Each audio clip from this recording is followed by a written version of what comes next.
nsi ani mbọ di ka baloka onye nwuna mi afu efuna daalụ ya ka oji a na mbụ ka ịta ya n'ibe Chineke anyị na-ekpesala ọgụ gọzie oji a ata ya ka ọ zụọ na mkpụrụ obi site na Jizọs Kraịst bụ onyenwe anyị.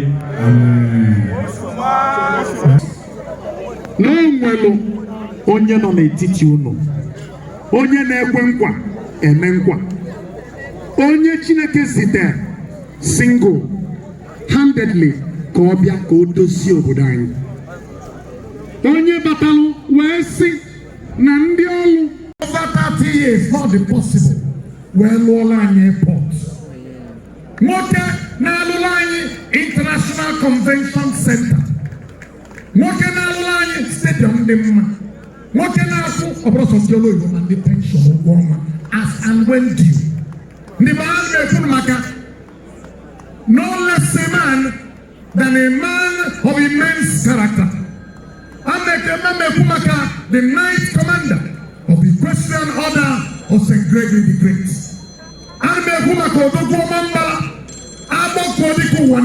His Excellency Chief William Manabot.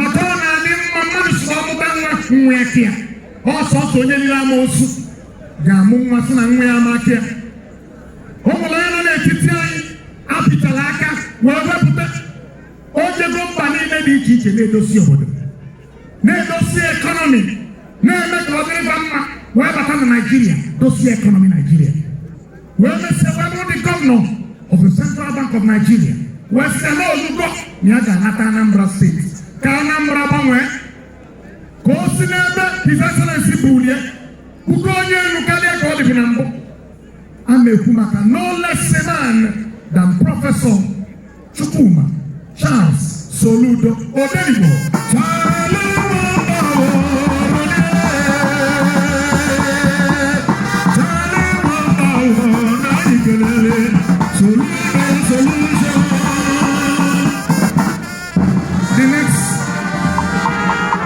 The next governor of Anambra State, I am saying no.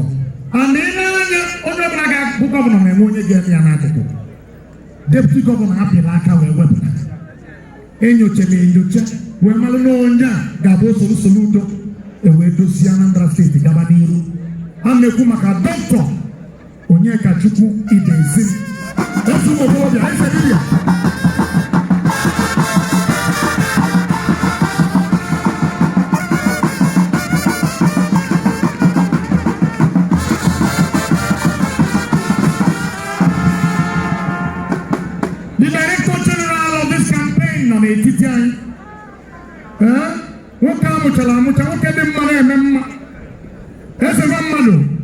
The Secretary to the State Government of Anambra State, Professor Solo Ositademma Chukwulobere.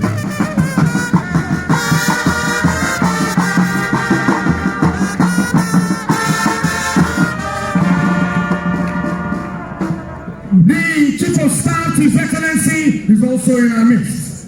Okosisi Agulere, Bo Chief Primus Odele, Aina Sigin Law. Dalo.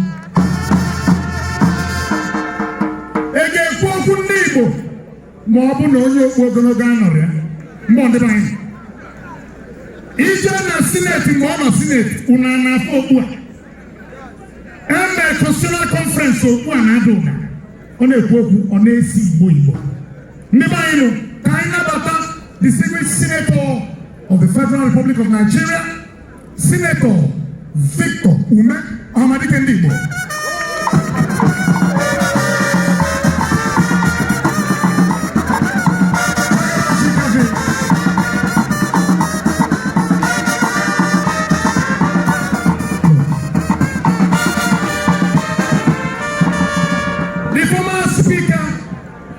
Of the Anambra State House of Assembly and former member the good people of Oka North and South, and personal assistant to the Speaker of the Federal Republic, Federal House of Representatives, and the Kumaka, Right Honorable Anna Yon Nebe, each elevate, I make a second no. I never just a coma Jidako, Amalubiamana, or Tinkmele, in an Infonania. Look at the man,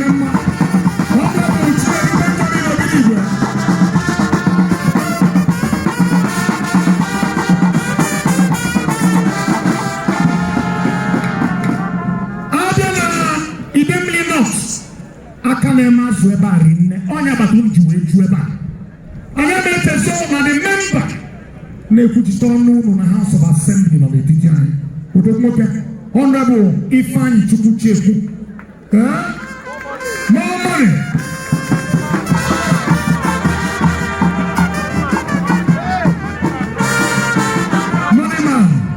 Money man, and not more money. Who got left on them? Now, because I am the former member of the Honorable Citizens of Assembly, Honorable TTI, Honorable Mekwanese, I make a Dalo. Guilty member of our party is here, the Chief Roman Ezawoka, Ogisi Bonine, I make a the spiritual leader of Africa.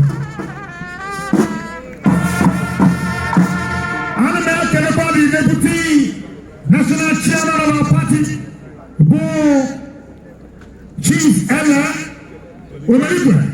I make a recognition. I hope no one can not further me. I am the political advisor to His Excellency, Barrister Ifatu Obiokwe Okulora. I make a recognition now. Madukale Kale. The special advisor to His Excellency on local government and chieftaincy matters, Barrister Vera Queen Okonkwo, and I say no. Why you do that? Yalo. In a position for Mago Ichaka, the President General of ASATU. On the TTI, Barrister Titus Abudo, I make a recognition no. I for the Chief Emeka Udodeme on the TTI Bodeba, the President of our SND Anambra State, I make a no in there. I make a the former MD of the ANSIPA on the TTI Honorable Jide Ikako. Honorable Ifeja Ramman of the TTI, the current MD of ANSIPA, I make a recognition no. The MD of ANSIPA, Mokweba, Honorable Chukuka. I make a Honorable Valentino Keke on the Jemono Nobuda. Honorable Emmanuel Bossin of Weba. People, I am Nabataku, Omani Mariam, Honorable Lawrence Anibbe, I am saying no. Because the President General of our community is in Eba. Because Chief Okadibo Aguleri, Emmanuel Ogugwa, I am saying no.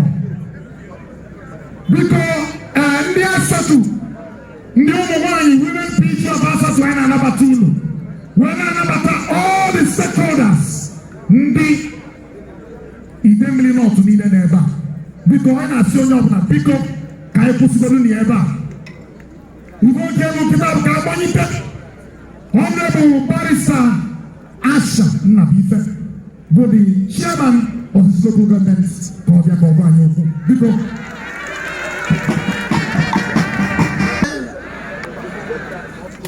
APGA Habka Onyana Wanya Kokoroko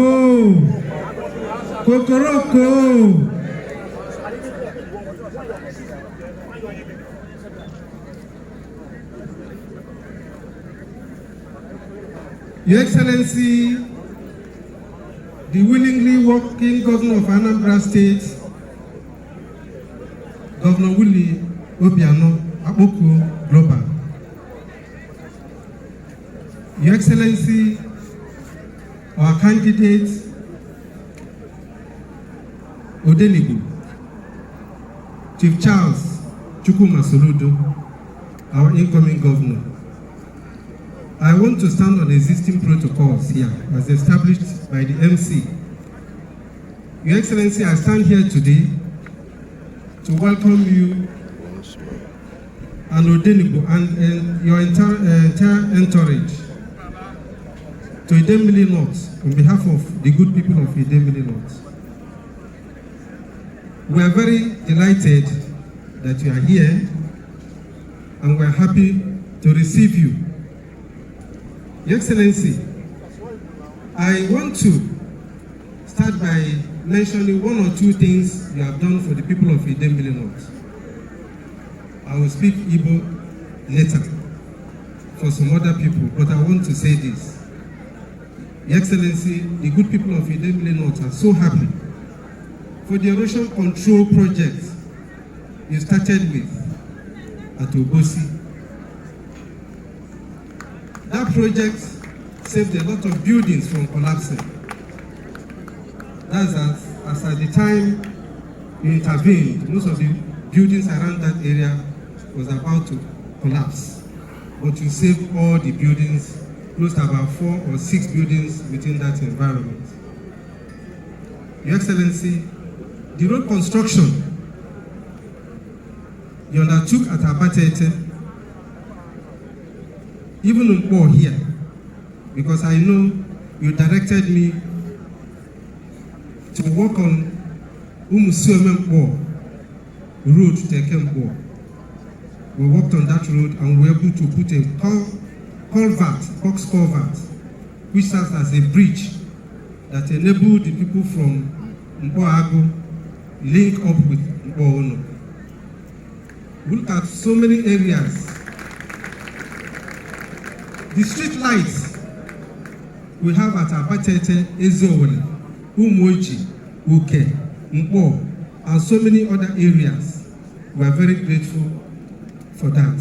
And we know that some of the ones that are started, that are not completed, that will complete them as soon as, maybe immediately after the election.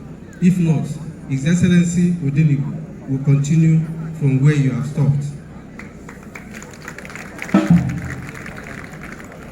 Your Excellency, the intervention at the express bridge, even though it is federal government project, the flyover at the express, when we were experiencing erosion there, you intervened and it was put under control.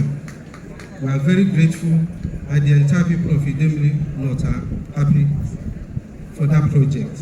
And so many other projects that was done in Idemili North, especially community projects. Choose your projects. All the communities in Idemili North were able to handle first phase, second phase, and some of them right now on the third phase. We are very grateful, Your Excellency. Ndiba indi Idemili North. Akuma eba. Na fam na afọ unu ncha. Wene kene governor bụ Governor Willie Obiano. N'ife niile o meelu ndị Idemili. So many people nweke farmer up.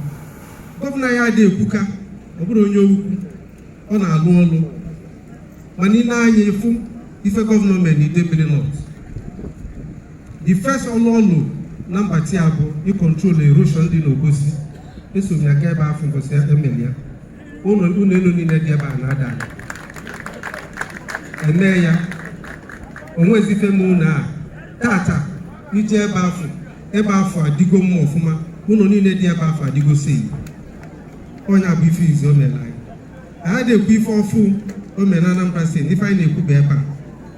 Ịbata na Mkpọ ebe a, Monuke, Obosi, Ogidi, street lights, etinye, pata na ndị na-achọ okwu ma ndị na-ezu ori gbara ọsọ apart from ife mebe ọfụ a by the save.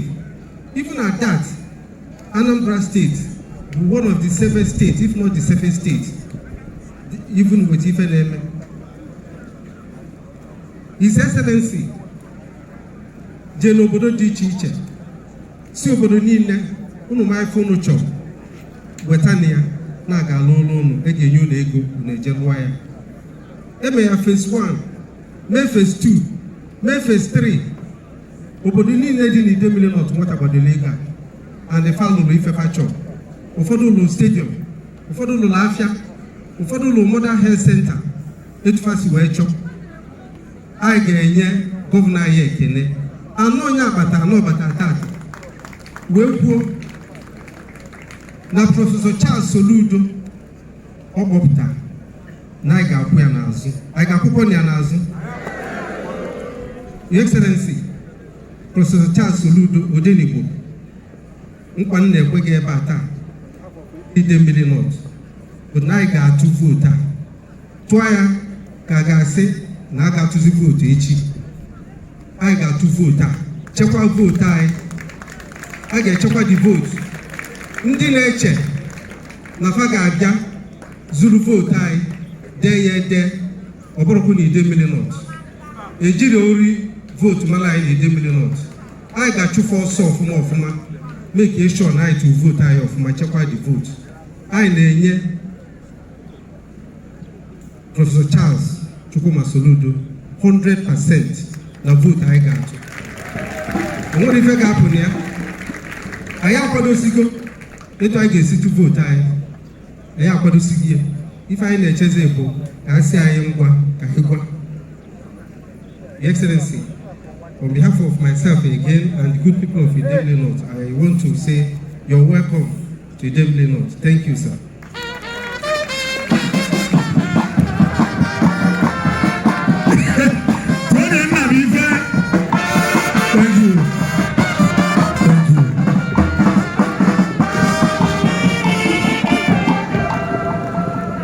Your Excellency, I want to crave your indulgence. Can you fail in my duty as the MC of this function? Can Nabata Omesie Chukura, bu Governor Bosi Garabino, because Fela Nyaka, I'm not saying no. Because Kita, I got appointed in the campaign committee chairman of this local government. Buonya Nkanyi. Buonya money na na microphone mbenine. Buonya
Your Excellency, I don't have so much to say.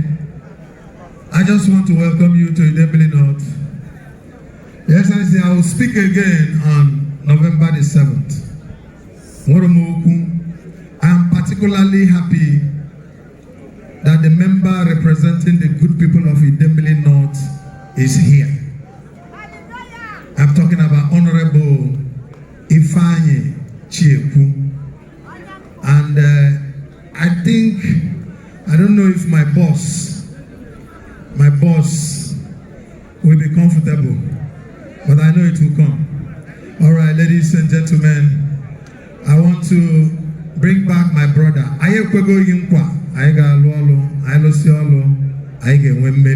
We have the best candidates. Nazo election are better than Chukwu Soludo. We have the best party. Afga is the best. PDP ama walk. Nekwelumu wayo.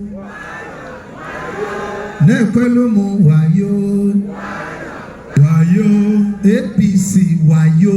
Wawa. Wayo. Nnukute wayo. Wawa. Wayo. PDP wayo ma. Wawa. Wayo. YPP wayo. Wawa. Wayo. Ghana the only party.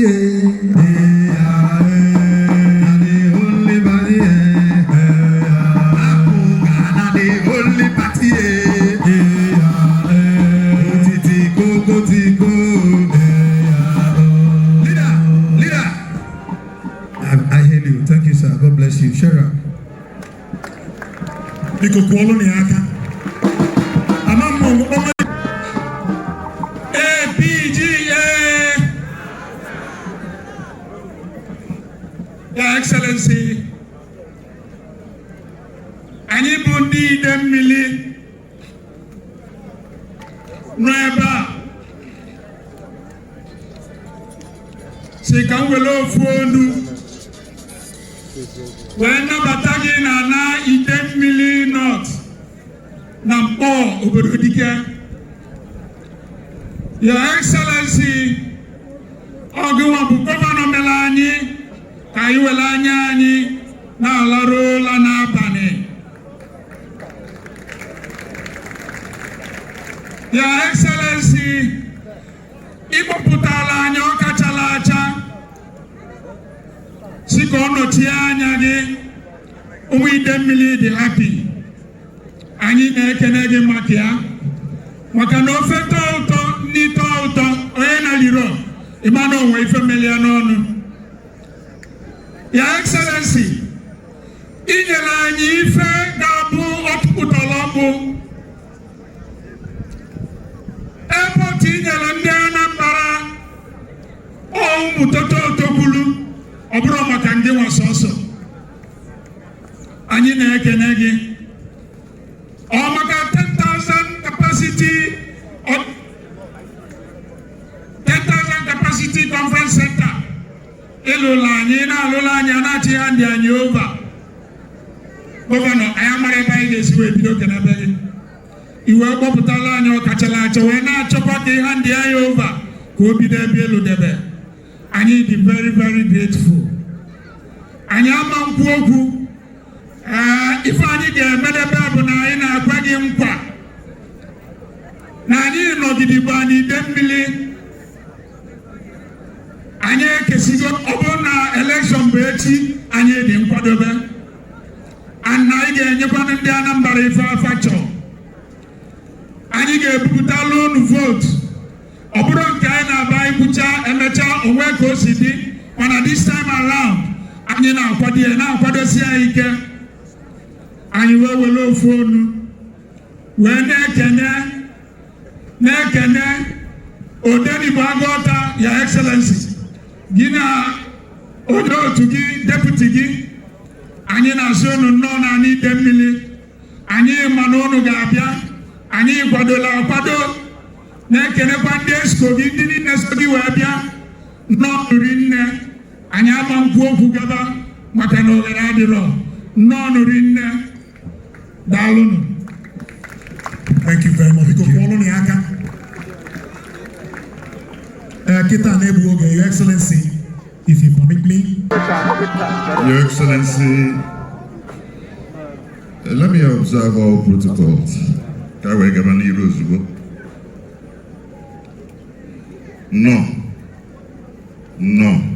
it didn't mean. And let me assure you, Your Excellency, and the great people of APGA, that from today, we are celebrating the victory on November 6. If you understand the dynamics of the politics of Idemili North, every operational sector in Idemili North, on ground today, Chineke mere ife, a little distraction we have always had has removed himself from us. Idemili North gave deliver more than the expectations you people have for this place. Go home and be assured that Idemili North is for APGA, and Idemili North will vote overwhelmingly for APGA. Once again, I want to welcome my brother, the honorable member in the State Assembly, Ifeanyi Ichiewu. Thank you for being here, and together, all of us, we are going to make this history for APGA. None.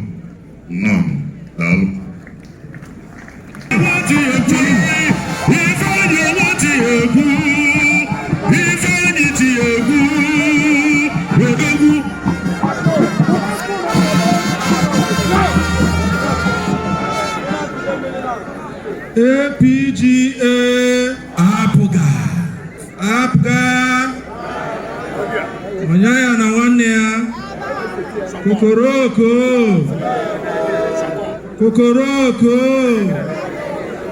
I don't know.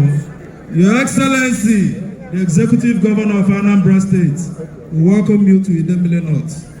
Your Excellency, the incoming Governor of Anambra State, Professor Charles Chukwuma Soludo Odenjiji.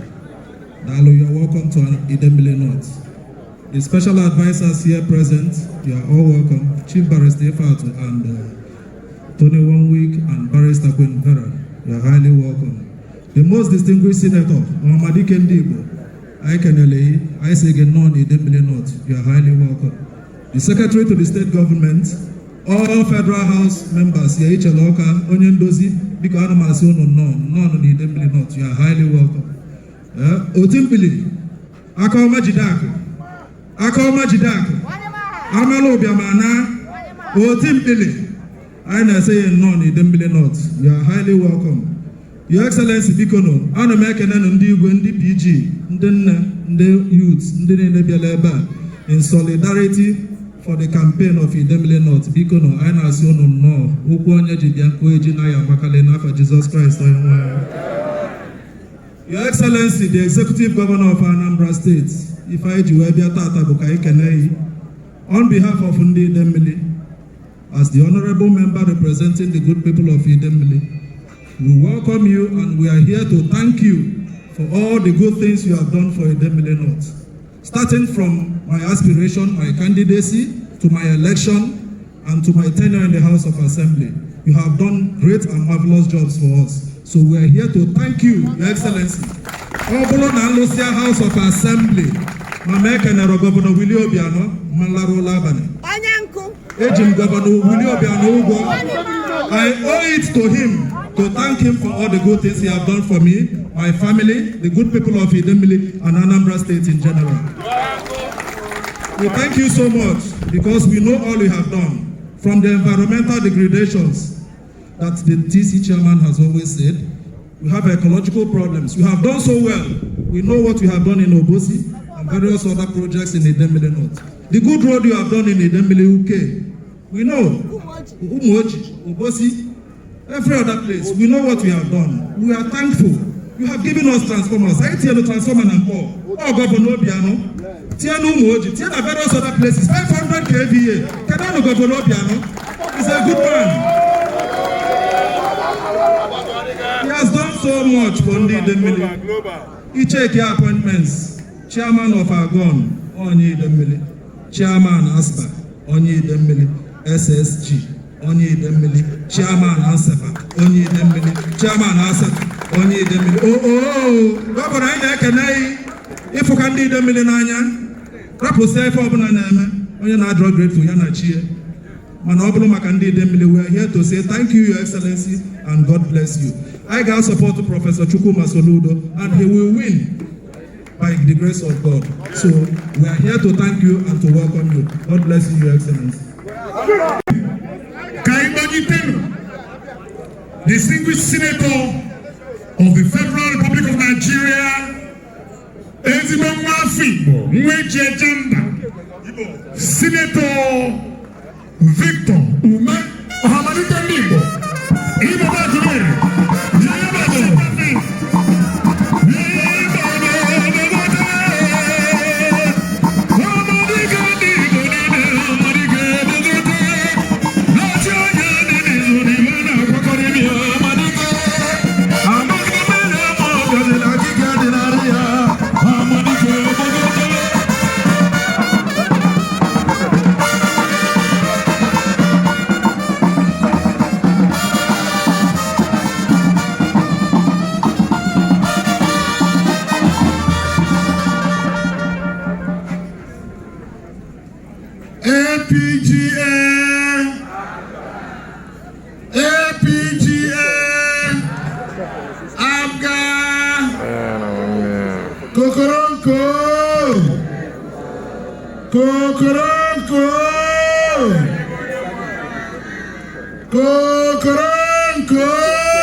Soludo for governor. Uno pass 100%. Your Excellency, our working governor, Chief Dr. Willie Marabrochukwu Obiano, Akpoko Dike Global, Anmekenegi. Dike Udon in Suavia, Professor Chukwuma Soludo, our incoming governor, Anmekenegi. I'm making a running mate, Dr. Nyekachukwu Ibezim, as the youth. I'm making a all the non-Octarian youth in the government. And I salute to you. Making a Federal House of Rep members in the bar. Honorable Benjamin Obidigwe and Honorable Dozie Mankwo, now in the House of Reps, some of them are legislature. I salute two of you. Nekenezi money man, Honorable Ato Ifeanyi Ichekwu, aka Koleriga, mana ama na yere disappoint anyị. Oya ka ịbịa n'ebe akịta na-akụrụ gị aka, maka amụ m onye from Enugu. Mana imeji je masị na ije. Today ịbịara ebe a, kpọrọ ndị ya atụ the vote wepụta, ka anyị kụọ anyị aka. APC ifele megio magina ndo tugio ifele megio APC ifele megio magina ndo tugio ifele game APC na Anambra State ifele game APC na Anambra State ifele game APC na Anambra State. Ọmọdébà na abẹ́jọ́ election ejegobe ndị mmadụ egobe ego ebe a sị na nwere 500,000 members uwe lokịta abagobe mkpụrụ mmadụ na-abụ ka edebe ndị 500,000 members awa nọ mmadụ anọrọ ebe ahụ. Ana m ekene special adviser political ọbụ ka anyị nọ special adviser chieftaincy and town unions and local government ọbụ ka anyị nọ. Na-ekene party chairman anyị Ezeoba na ndị ọzọ niile ọsọ ebe a ka anyị nwere rally unu ghara ịkụ mgbani tata. Ana m ekene Honorable Nkoli Megbuanaeze, nwa member House of Assembly, na-ekene President General Asatu, National President Asatu Ichaka, ọ ga-adịrị mma, na-ekene Chairman Ohaneze, who was my DG campaign organization, Prince Emeka Udodeme. A ga-achịkọrọ gị ibe niile ma Asatu ma Ohaneze. The member board of trustees of APGA, Ogilisi Igbo, ọ ga-adịrị mma, Ichere, ọ ga-adịrị mma, former member and then board of trustee member. Ndị niile na ebe a, ndị commissioners, SSS, SS, ndị political appointees, ndị ward chairman anyị niile from Idemili North, ana m ekene unu. Ward chairman na executive unu niile, ana m ekene unu, na ndị executive local government. Then campaign chairman, ọ ga-adịrị mma. 21 week, agbakwara m egwu ebe niile. Ndị Idemili North kwenu, ana m ekene ndị PGs, afọ m ebe edere afọ unu agbada ebe niile. Ndị PG, ọ ga-adịrị unu mma. Maka unu na gọvanọ na-alụ ọfụma. Osman Kpọga, PG Kpọga, the host, ọ ga-adịrị gị mma. Ije anyị dị ata ije anyị na-abịa oge niile. Shedrack for information. Ọ nọrọ n'afọ mmadụ asị kedu ife ị chọrọ ka ị na-aza, onye ahụ ekwu ebe ọ ga na-aza. Mụnwa bụ Senator Victor Ume, former national chairman APGA. Ị na-anụ ife na-agwa gị? Former national chairman APGA, before he came in different other niile. Even the Queen of Bako Party, now Senator Biani Bazu, Alugo National Vice Chairman, Southeast Abia, Loa National Treasurer, Loa National Chairman 10 years. If there's Islam Senator Victor, can you even car? Abga Kenemumpa, our senator, the name Abga is very important to me. All parties in Choko happen one. Now, even the former national chairman Abga, I'm current national chairman, but not former national chairman. All for the Madam, thank you. Keep on, take note. Kaigani Abga, election for 18 days today. Abanidini Sato, at 12 votes, who are going to Akpoko Edike, they can govern Anambra State. I better never go with Akpoko alone. Only never my Akpoko alone. Otega Ijija 2017, why my second term election, I believe I go 7 in all look where I got. Oworo ka ọkwụsịrị akwụsị ndị ahụ ekwuru ọnwa na 2017 na ịkwụ ụgwọ ọnwa bụ ebe ndị awa niile. Oworo mbọsọ ọkwụsịrị ịkwụ ụgwọ ọnwa ndị ọrụ. Mana iji mee nke dimkpa ji ana, o tinye international airport, tinye international convention center. Ọ ebe a ga-eji na-eloti ya. Maka onye rie ụgwọ ọnwa, ọ sị na arụrụ ọrụ akwụkwọ ego otigo nke ahụ na-akpa. Mana airport ọrụ ka a ga-eji loti ya, na-ebe ezi ọrụ a ga-eji loti ya na Anambra State forever and ever. Ma ilo ndị ekwu n'ọlụ, ma erosion control room na Idemili North and other parts of Anambra State, those ones are important. Mana nke ndị mara ama echefu bụ airport a. Akpọkọ Edike, you have written your name in gold. Ife ọzọ imezili anyị bụ ndị Apụga na ndị Anambra State bụ na ị na-akwado ịna wee ma na Anambra State kwesịrị ka e were onye tozuru etozu tinye n'aka, i wee pịchaa aka gị wee wepụta Soludo ewepụta bụ another legacy project ime na Anambra State.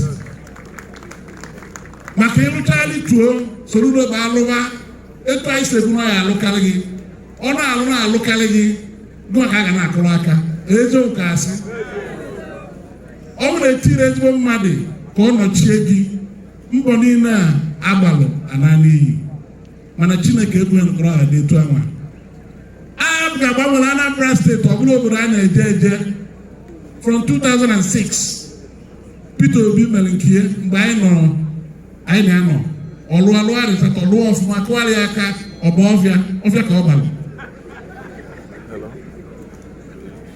akụkụ adogo rụọ ọrụ rụọ ọfụma wee na-achị na wee kpọta prọfesọ Chukwuma Soludo ụlọ chinye n'aka ọ ya bụ na ọ ga-atọ atọ. Good work will last in Anambra State through APGA in Jesus' name. Ụmụnne mgbakọrọ ebe a ozi anyị na-ezi arụrụ nne m one gara aga for the past 15 years or thereabout. Ofu ozi dị maka aka na-ezi tata ọgbanwe ha agbanwe eta nwọdụ na mbido ka ọ ka dị na ndị Igbo ga na-azụ onwe ha. Election abụrụ sọsọ na anyị ga-eweta ezigbo gọvanọ mana anyị ga-ewetakwanụ oke anyị dịka ndị Igbo nọ na Naịjirịa. Election na-akwado ịtụ na 6 November. Akwụkwọ ọkụkọ, akwụkwọ azịza, akwụkwọ umbrella. Kedu nke ndị Igbo na ha na-atọ? Ọkụkọ.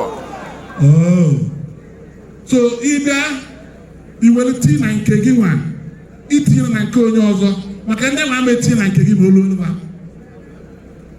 Anyị ekwuru ya ọtụtụ oge ma mgbe Ojukwu dị ndụ APGA abịa pati nke ndị be anyị.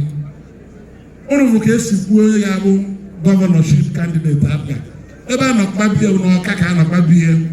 Anyị ejere ebe ọbụla jecha onye ga-abụ ya nụ. Ọ bụrụ na asị ndị ahụ wepụta mmadụ paka wepụtara onye dị ka onye na-azọrọ ndị APC. Ọ bụrụ na ọ bụrụ APGA ndị be anyị jakara gbaa izu wee tinye onye na-azọrọ anyị elekshọn. Ọ bụrụ na ndị mba ọzọ ka a na pati na zuru n'ọha nwe apụga onye ga-azọrọ anyị gọvanọ na Anambra steeti nwee ka ọ bụrụ onye nwere ka ebe a na-akpọ first school living certificate standard 6. Etu a si etiri anyị mmadụ mana anyị nwetụrụ ọganiru be anyị na-ene anya pịa aka were onye tozuru etozu tinye maka ọdịmma na ọganiru Anambra steeti na ala Igbo. Ahụ eji ti Soludo ebe niile anyị na-aga anyị si Lagos matakwa na-enye a o nwere ebe anyị jelu ndị mmadụ ofu onye wedere aka elu si na ọ bụrụ Soludo kacha mma onye na-eche ọsụ na onye ahụ the best na onye ahụ the best. Ọkwa dike Igbo okwu nwoke gbara ahụ ọnụ ọcha gbaa isi ọcha zi ka ọ kawago nka. Ọ nọ na Arise Television wee kwuo maka Anambra steeti ajụgide ya ajụjụ ọ na-ekwu etu esi eme ka ọ dị mma wee jụọ anya sị kedu onye bụ the best candidate pointed question ọza na Soludo the best candidate. Ọkwa dike National Television igekwa ntị o nwere na-akpọ Wole Soyinka ụlọ maka Wole Soyinka ọ si na Chineke mere Anambra steeti ifeọma Soludo wee bụrụ onye Anambra steeti. O wee bụ na na-ewepụta ndị ga-achị Anambra steeti ndị APGA wepụta Soludo ka ọ zọọ ha gọvanọ. Wole Soyinka wee sị na Soludo the best candidate ga-achị Anambra steeti dozie ekọnọmi Anambra steeti. Soludo Wole Soyinka bụ onye Anambra steeti onye Yoruba mana ọ na-asị asị amụ ya dị onye na-ekwu okwu gbowanyị. So ebe dị na-adịcha etu a kedụzi ife a na-asọrọ mpi ka amara onye ga-eje m ya bụ na anyị ji the best candidate jide pati bụ nke ndị be anyị wee na-eje elekshọn a. Ife ọ pụtara bụ na o nwere onye a na-abịa enye egbe ka ọ gbaa ọgba onwe ya. Vootu a ga-atụ na 6 November bụ vootu anyị amatala ahụhụ onye lue obinye aka ebe eme gịnị esere ọkụkọ ịrụrụ anụ ịma na ị garanti go ya future as ndị Igbo. Ụnụ nọ n'ọnọdụ adịrọ mma na Naịjirịa kịta. A lot of people na-ewe iwe idekwe na Igbo ndị Igbo na-ewe iwe anyị ncha na-ewe iwe onye si na ọ na-ewe iwe bụ na ọ bụrụ ezigbo onye Igbo ka ọ bụ. Anyị na-ewe iwe mana etu esi nye eje ije ahụ eji eje ya through different ways. Ọ ga-enwe ndị ga na-ejekwu ndị a mara ife a na-eme onwe nke a na-eme anyị soro na-eme na-eweregodi nke anyị ndị sị na ha ekwesịghị ọ bụrụ na ọ dabara ha anyị nche anata n'ụlọ a ga na-anụ ọgụ tupu polisi abịa. Onwe onye obi dị mma mana nwa anọkọta esi na nwezi ebe ejeghị eme ejeghị eri eje aka mba ọ bụrụ na ịbịa ha ndị be anyị abụghị onye ajụ ụzọ Igbo a na-asị na ofu onye abịa Nkwọ Igbo na Nkwọ Igbo ya azụ anyị eso na-azụ Nkwọ Igbo wee na-acha abịa nke ọzọ ya azụ ụlọ n'ihe na-ekwu Ojukwu gwara m tupu ọ dịtụ ịma na mụ na ya lụrụ ọrụ 5 years ọ bụ leader m bụrụ chairman party mụ na ya na-anọ oge niile ọ na-akọrọ m akụkọ dị iche iche aja ama ọ bụ na ya nọzie ọ sị n'ebe ọrụ ndị Igbo gbakọ m gwafafe ejekwana ọgụ ọzọ na Naịjirịa na nke ya jere eje na agụrụ ya ego bụ ndị Igbo Igbo anyị emekwana ife ọzọ a ga-ejekwa ndị Igbo Igbo na Naịjirịa anyị emekwa ka ọgụ bụrụ sọba anyị ka a ga-anụ ya ọ bụrụ na eji anụ ọgụ a na-anụ ya na be ya a na-anụ ya na be ndị ofe mmanụ na-anụ ya na mba mmiri ụnụ na-ekwu anyị bido ọgụ si na ọsọ anyị ga-eme ya kwanta akpụkọ anyị gwa akpụra ya oge ochie isi adịkwa ya ka isi akpụra bat a ga-akpa ife niile akpa etozighị akpa ya bụ ndị nke ọzọ sị na ha na-apụ anyị asị na anyị na-apụ ndị nke ọzọ sị na ha na-apụ anyị asị na anyị na-apụ anyị na-anya ya abụzi ndị ahụ anyị asị anyị nọkwa ya ụlọ na ife na-ekwu anyị nọkwu ya anyị site n'ọsọsọ anyị ezuo anyị ike na-arụ Chineke a na-ekwu ọyị Ojukwu gwara m ọ sị na ga-abụ the only party ndị Igbo eji nweta onwe na Naịjirịa ọ dọrọ mma taata na ọ ga-abịa echi mana anyị ga-ata Chineke nye m ije ejekachi ofu ụbọchị ọ ga-adaba anyị ebido bugo nweta Imo steeti Okorocha na 2011 amụrụ ya na Jos ka amụrụ Okorocha anyị amaghị anyị wee tinye anya dịkwa ya na Jos azụta wee tinye ụnụ fụrụ ya na TV oge ama mgbe e tiri oge mbụ chairman wee sị na ya enwetago Anambra na Imo na ala Igbo gafe adị mma ọlụlụ ọkpa nakwa Jos ọ dịka a ga na-eme mana kịta akpọkọ ewetago onye si n'ala Igbo amụrụ Soludo na ala Igbo amụrụ ọ bụrụ amụrụ ya na Jos amụrụ ya n'ala Igbo n'Isuọfịa ebe amụrụ ya oje praịmarị skuul jee kọleji na ụga jee mahadum dị na Nsụka anyị na-eje kọlọseti nke ọbụla University of Nigeria Nsụka na ihe niile gbasara ndị Igbo ọ dị ya na mva aka onwe azụ ndị Igbo na-ata ọ dị ya na mva aka onwe ife a ga-eme ka ndị Igbo nwere onwe ha na nke bụ ezie ọ dị ya na mva aka na ọ bụ na anyị tinye kịta akpọkọ enye gị batin anyị tinye obido nye aka agaghalịba kwube etu ndị Igbo esi wee nọkọ ọnụ ka o wedịrị anyị n'ọnụ mma ụnụ na kịta unu agwafa ndị nọ n'ime obodo ndị abịa mụrụ tata ma vootu a na-atụ bụ ife ahụ a na-ekwu maka ya na mbụ kịta ka ọ dị ile atụala abụga emena atụlụ ọdịmma ndị Igbo na ọdịmma Anambra steeti ọya nwa ịtụ ha na nke ọzọ na azịza alụ eme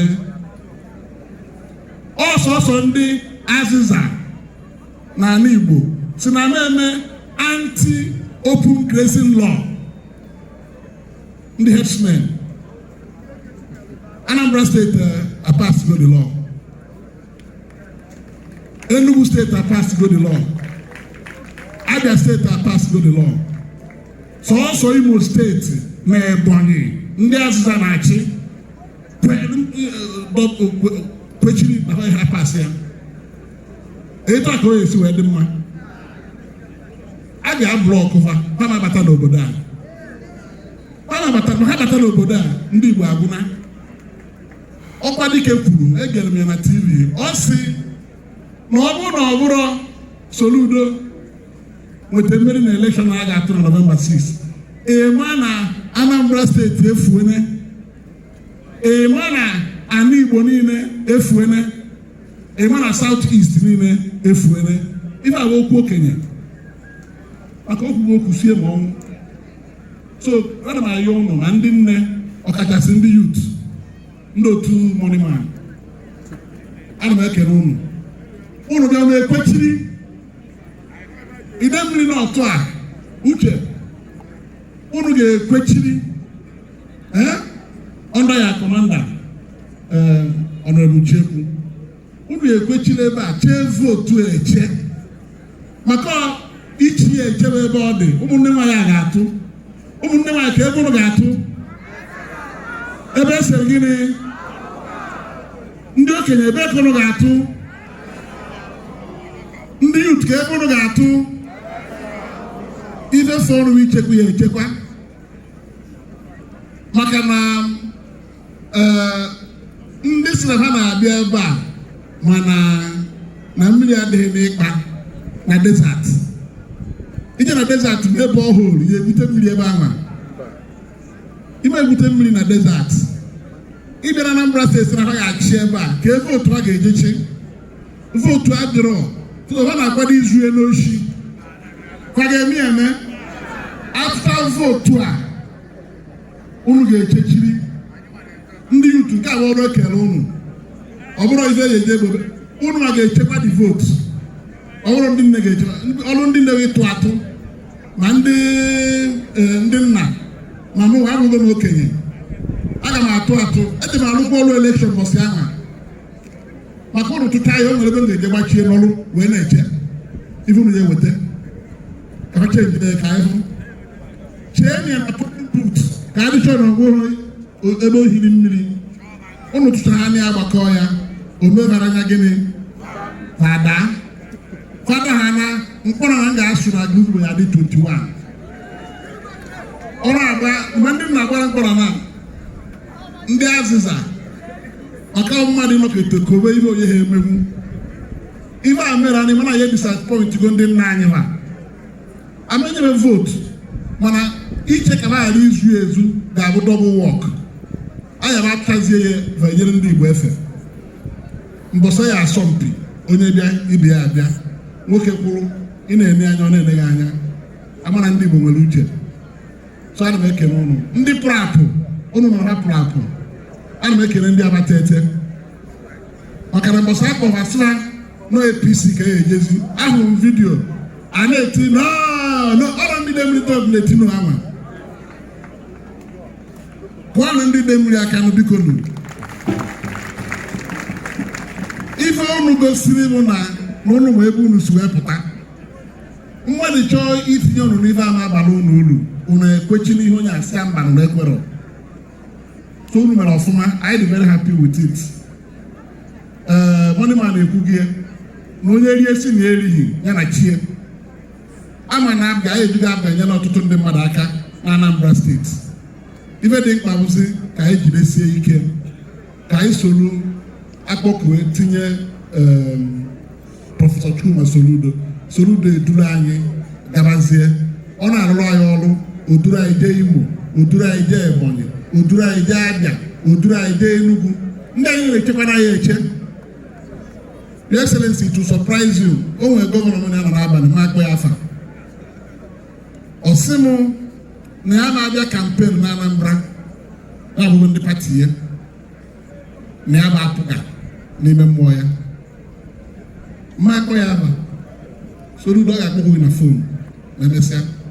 So hụ na ọ bụrụ ọsọsọ ndị a gara anụ ọgụ a Igbo niile na-anụ ọgụ a ebe onye anọ na ụtọ obere okwu a m kwuru ka anyị kasị onwe anyị obi mmanụ na ife dị at stake abụrụ anything nọ ka anyị zọọ onwe anyị ka anyị zọọ n'onwe anyị ka anyị zọọ n'onwe anyị ka anyị zọọ n'onwe anyị.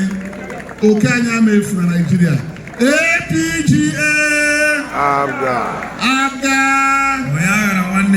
Kokoronko Chefo. Ana m ekwu onye ọrụ ebe a nkwa Agụzigbo ward na Anọcha local government atụọ vote kemgbe m gbara apụga since 2002.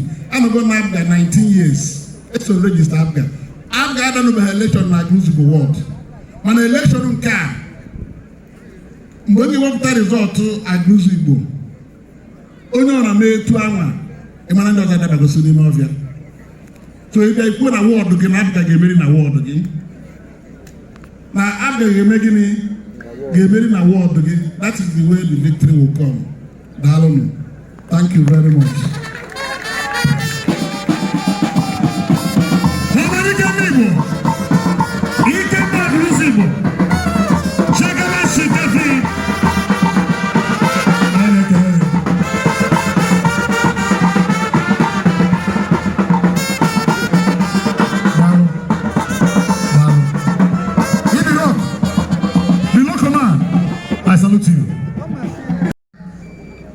Eventually addressed now. Before Professor Soludo, every time on the bankata, or see them will even about paradox of Idemili not. And Obluga ani Ifenwute, Oblugom Ifenwute. That paradox of Idemili not. None of the Idemili not can wake up. Because now we're the largest registered voters in Nigeria. Now the whole of Nigeria, the largest registered voters. As a last count, on our Digolubego 300,000 registered voters, Idemili not.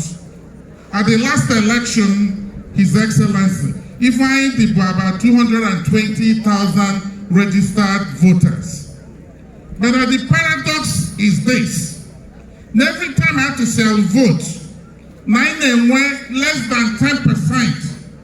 Afghan and 1 less than 10% of these registered voters. The last time, if I were just slightly over 11,000. Webukwe, na small local governments, na million. And there 5 million naira. We're seeing now the local government into the highest vote. Give well this 5 million naira. Now the last election, Webulu Aguleri Otu Obele Ward Aguleri Otu Otimpili Bifa Melieno Nekene ndi naba. This 5 million naira only sikwa na nkwozo. Ndi 10 million otoga na Aguleri Otu ozo. Kerebo Ganata, 10 million not. They better to know one because number 10. And then they happy. Now, I am a position 10 million. I got position and the APC. Makonago. Manake ndi abatete. Bajian and Jotia. Unugosina. Your Excellency, Batalaba, say, hey, Nama Jerika. So now you can mobilize with Ifani, without Ifani. Your Excellency, let me assure you, Oburu Ifani is definitely not. Why is definitely not? Onyamaji. Onye empower, Kebunyu Wanina. Your Excellency, if you fly back today, will because then we can Obudo Kaside.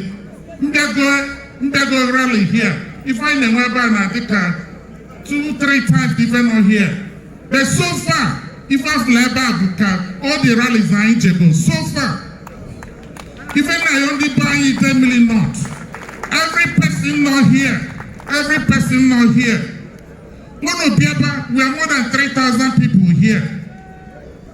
Only Abuna not here. Kwebie, Nyaga Kota, 10 to 15 people. Only Abuna we carry 30,000. 20% of vote cast in 10 million not. The more than 100% vote cast na Aguleri Otu, mob na Nyocha, mob Nivi na Gwata, and got Bepani at this time. Your Excellency, this local government has been sleeping for a very long time in terms of voter strength, or voting strength. This time round, Okwayenge Tetamola, I said the appointment only see a Petago. I want to Puna Idemili. Only I get this vote. Uche Darlington. unu ga-anya enwere any ward nọ here biko ife ahụ debe wee mechie ward ma ara na-afụ ndị ọrụ ukwu acha ịrụsa m alụlụ ana tata wee jedebe ward nna azụ bụrụzie amara m gị na ndị sekuriti ma wee weluzie ebe a mechie fi iru ọ dịzie ka fa akụkọ ọlele ife afrozi ife na-emenụ unu ga-ebugharị dịse ife nụwa kedu ife na-eme ife a your excellency biko anyị dị nkwadebe na this election like somebody used to ekwu there are so many critical stakeholders in Idemili North Ogbenife na Ogidi East and Asba empower so many Idemili youth ọkwa elu n'omume biko na Idemili mụ amekwubu n'okwu mana ayọ nna ayọ unu biko unu etena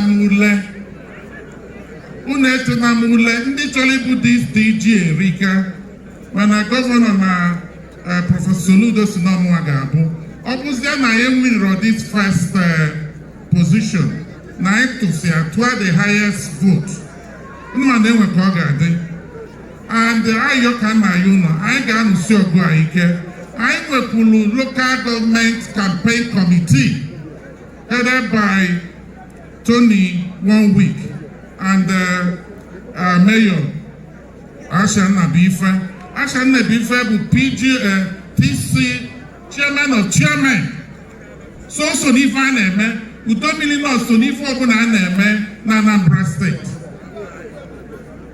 ndị ọrụkwu ewu mbego because amara m otu unu si wee buru vajezebenu Your Excellency ọrụkwu dị more than 300 people here maka ya akwadebe and this time round ọrụkwu anyị ga-enwenu 100% anyị merepụzi ndị APC anything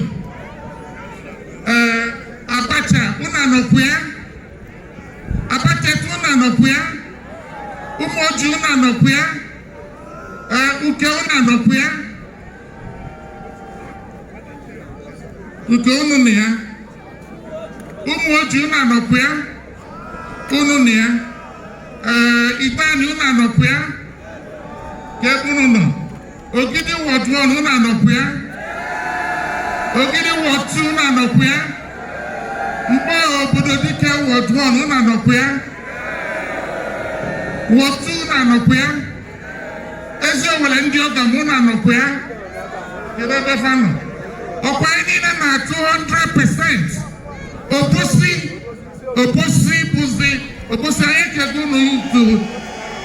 anyị kego into 4 wards so Oposi so if I to and Oposi so there are 164,000 registered voters 164,000 registered voters na Oposi and that is why anyị weke unu ịnọ so ofu ward ka emere unu mana aghụghọ dị ya Abga wesizie na ga-eku unu ịnọ and ife ọbụla Abga na-eke kịta a na-ekenye unu ụzọ ịnọ so Oposi anyị na-atụ nnukwu ihe aka anya ya from you people anyị kweta maka this election can be won or lost na Oposi onye ka anyị ji pay special attention to Oposi so Idemili North ka anyị ga-enwe na mmeli APGA Abga Kokoronko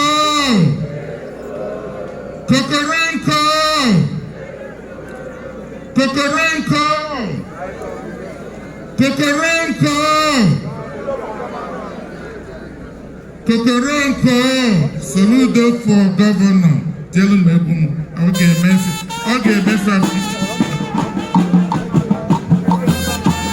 abịa n'anya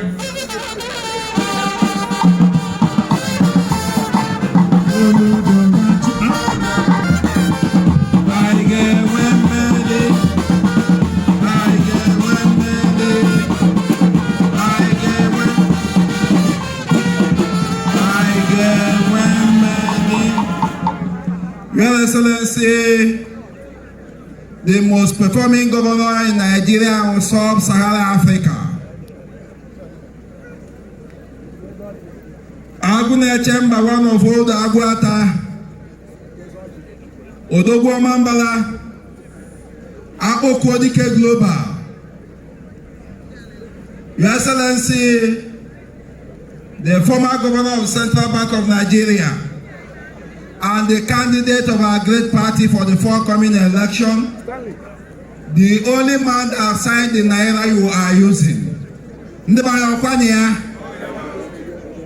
Odenjinji, my arrest on all established protocol. Umunnem, ndi demini, unu mere ofuma, unu pụtara n'ikem, unu dị ready for the election. And mekene unu.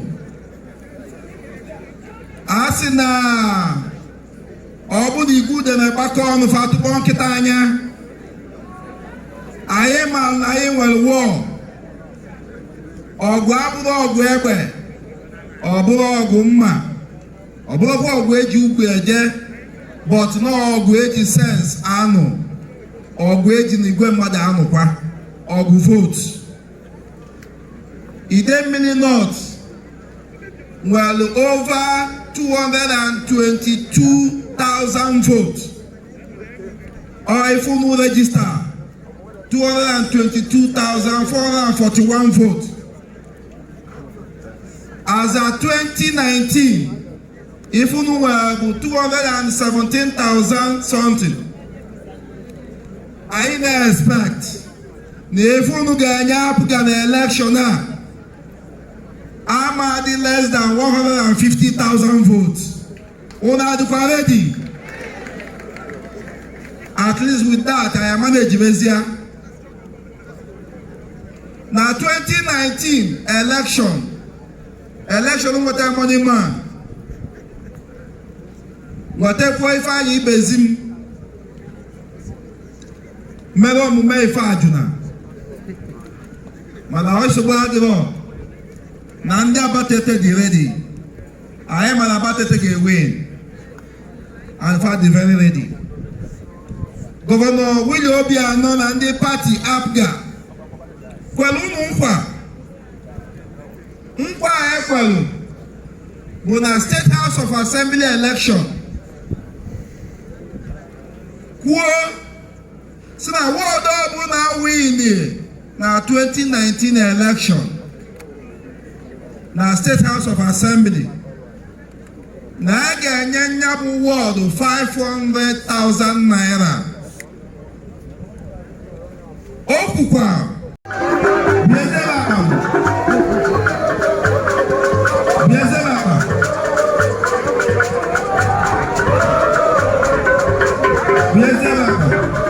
Working governor of Anambra, the wonder working governor. Ahamadike, let me rest on all the existing protocol. The Right Honorable Onyendo's in the house. Onyendo's Ekenem. Money man. The money man. Bia.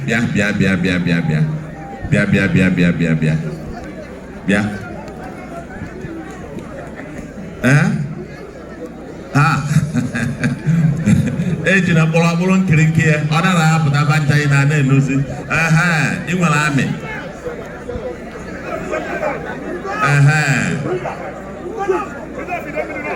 no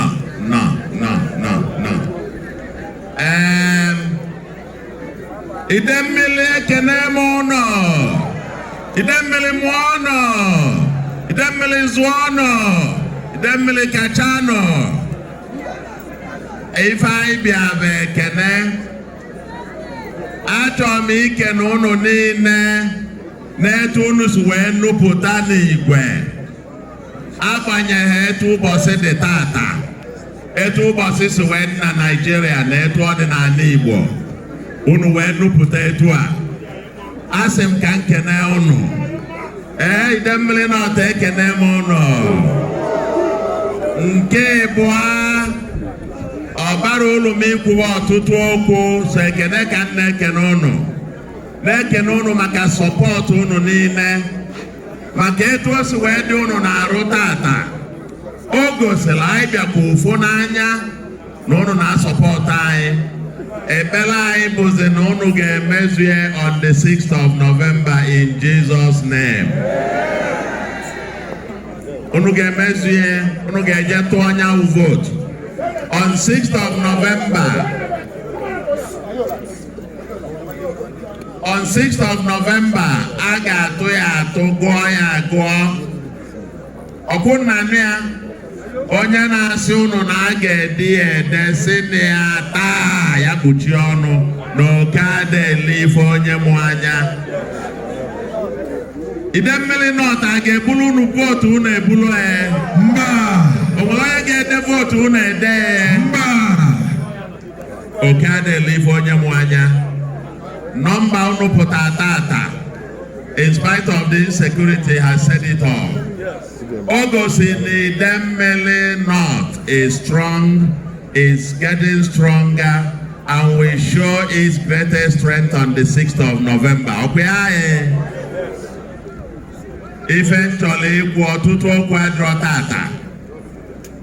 Ekene nna ekene unu wee na-asị na support unu. Onye anọ ebe a, Money Man, na 2010 oge nzọbụ gọvanọ. He was my youth leader na Idemmili North ebe a. Oh my man of Ifa. Lord Amanoya. Mgbe ọ sị na a ga-asọpọtụ Soludo, amaalụ n'eziokwu. Money Man bụ Soludo Monday to Sunday to Friday. Oh man, Friday. But 100%. Ọ sịrị 100%. So na amị a niile na-ebe a na-eje ọgụ na 6th of November. So na ya na-enye onwe onye nke pụrụ apụ.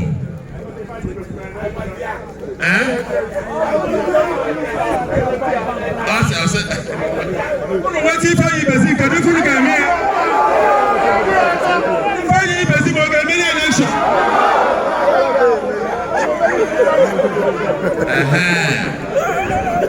APGA. Ano me baba na ekwu fa na asị na fa nweti ebe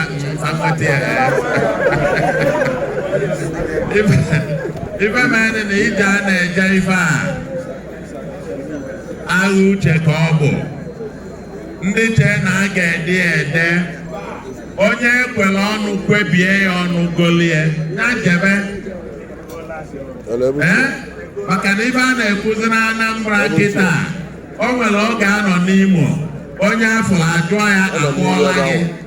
Kịta ife a na-ajụ na Anambra, onye afọ asị ya egoola gị. Onye afọ asị ya gịnị emego gịnị egoola gị. Mana na Idemmili North na Ifeanyi Chewu ga na-asị na mmadụ na-eburu ọnụ jụ nri. Ọkwa ya apụga bụ nke anyị. A ga-ekwu ife gbasalụ ndị Igbo ekwu. Ọnọdụ ndị Igbo amụrọdịlị mana a ga-ekwu ya ekwu. Na pati a ga-ejikwu ya bụ pati a ga-eruo ndị Igbo anọdị n'iru oche. Ọ bụrụ pati a ga-eruo ndị Igbo anọdị n'azụ oche. Ọ bịa bụrụ ndị egotere egote ka a ga-eji wee kwuo okwu ndị Igbo.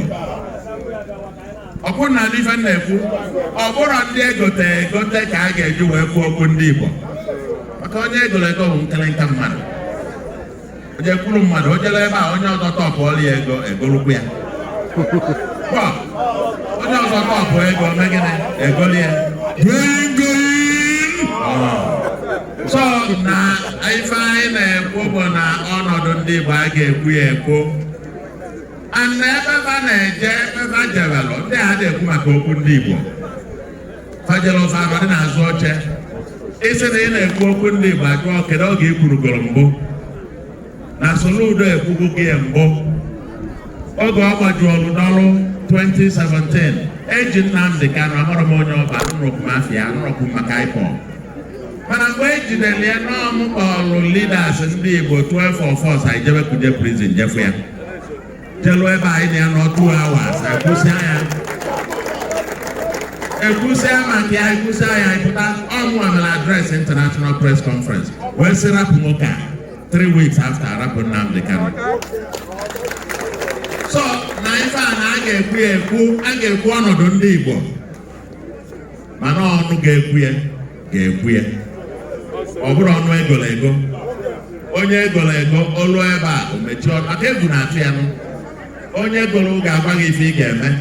Onye egolo ga-agwa gị ife ị ga-ekwu.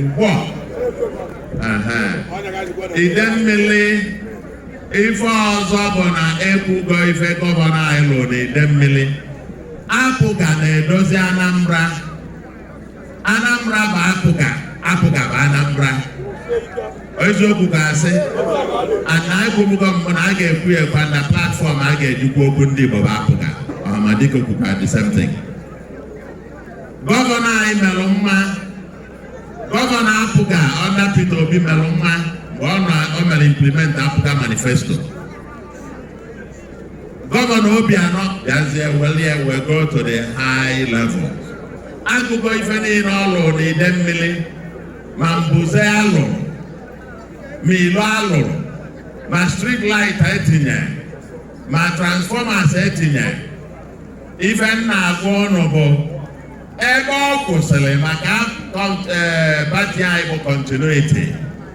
Ebe ọ kwụsịrị ụnụ tụnyere anyị na November 6 onwe ndị ilo ndị ebido a complete bara chali nwa Mgbafọ na Onyeka Ibezim will complete them. Mbuze ebe ndị mbuze ka na-enye nsogbu anyị abịa. Enwere ọtụtụ ilo ndị aka ga-alụ gọvanọ Obianọ alụgo the airport. Anyị ga-abanyezi n'ilo ndị alụbero alụ anyị enwe inland roads a ga-alụ enwere awada gbadabatu mgbuka gbadaba ma Ọchanja and so on. Anyị ma ebe ilo a niile ma inland roads mana mkpọ nnukwu obodo dike roads dị na mkpọ ebe a.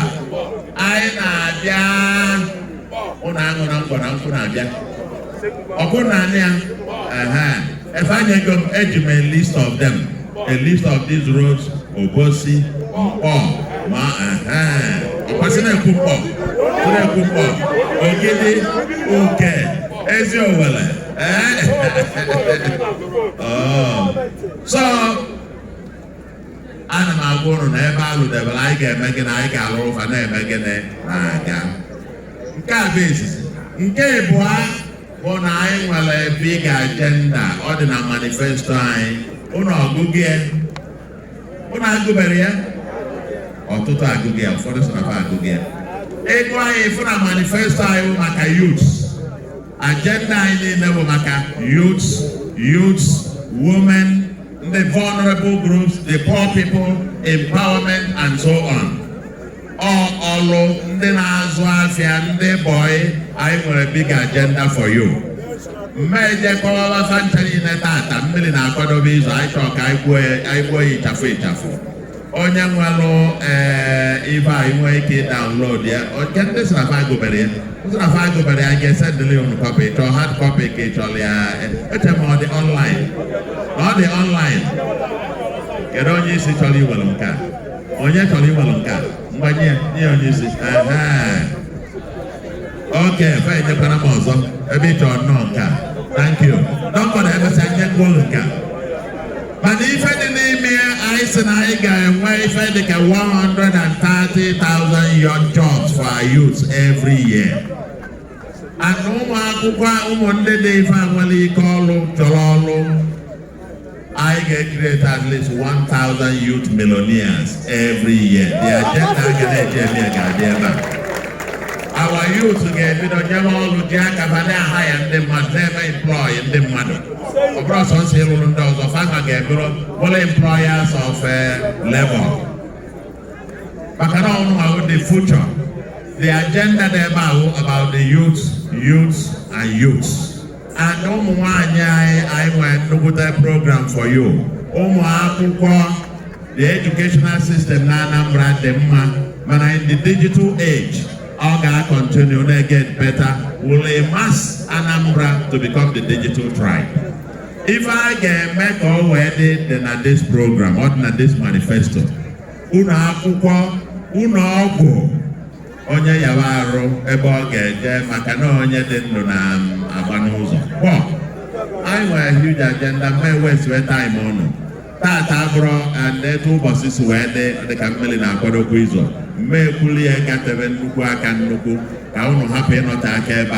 Ife nna asị ụnụ bụ onye agụbere ya jee were ya gụọ mana iji kọwalụ unu nke bụ eziokwu ka anyị ha na-azọ elekshọn a ife anyị na-ekwe ndị Anambra na nkwa abụrụ ọsọ nsọ nkwa ọ bụrụ okwu ọnụ ife ọbụla anyị dere ebe a anyị echeghị echiche etu a ga-esi wee mie ebe a ga-eweta ego a ga-eji wee lụ ya and anyị nwere kapasiti iji wee deliver ya maka na anyị emebughị ya mbụ anyị adabịa ịmụ ọrụ na Anambra anyị alụbugo lụọla ya the world lụọla ya Nigeria anyị na-abịazi Anambra ka anyị kwụrụ n'ebe gọvanọ Willie Obianọ kwụsị wee tie Anambra Igbo anyị abịara ịmụ ọrụ na Anambra ndị nke anyị na-aba n'azụ ya na-abịa ịmụ ọrụ APC adọrọ na Anambra akpọrọgodo ndị mmadụ egbe n'isi ọgbọrọ ka ya edime ya onye so na ha ga-eburu ya na ha ga-ezu ya ezu si na ya si ya na gịnị thank you thank you thank you thank you thank you thank you thank you thank you thank you thank you thank you thank you thank you the governor is coming I ga-abịazi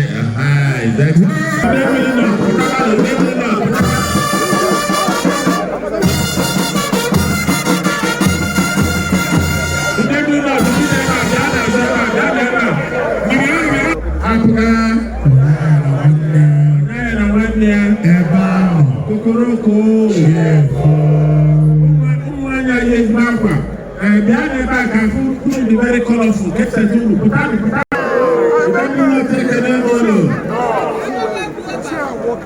Your Excellencies, Professor Chukwuma Soludo and Dr. Bezin, the incoming governor and deputy governor of Anambra State,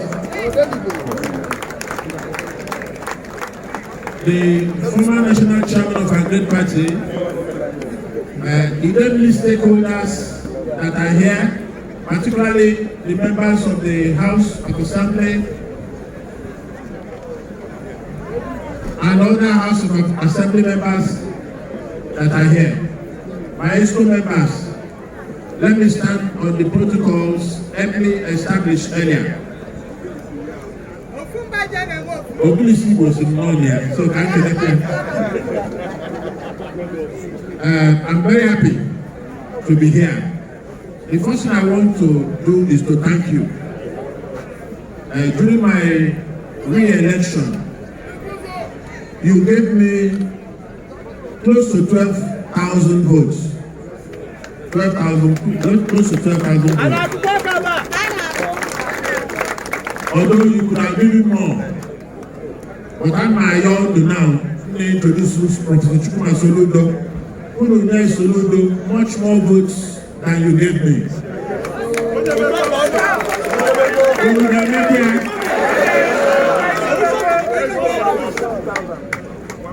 Kaije jigara hozi, baba matane kama.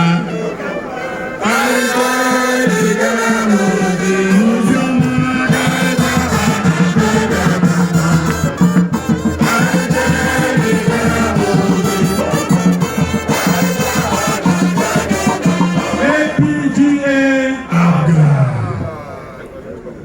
obodo ego ka anyị na-eme election a solu ndị dịrị campaign solu ka ndị nọ n'anya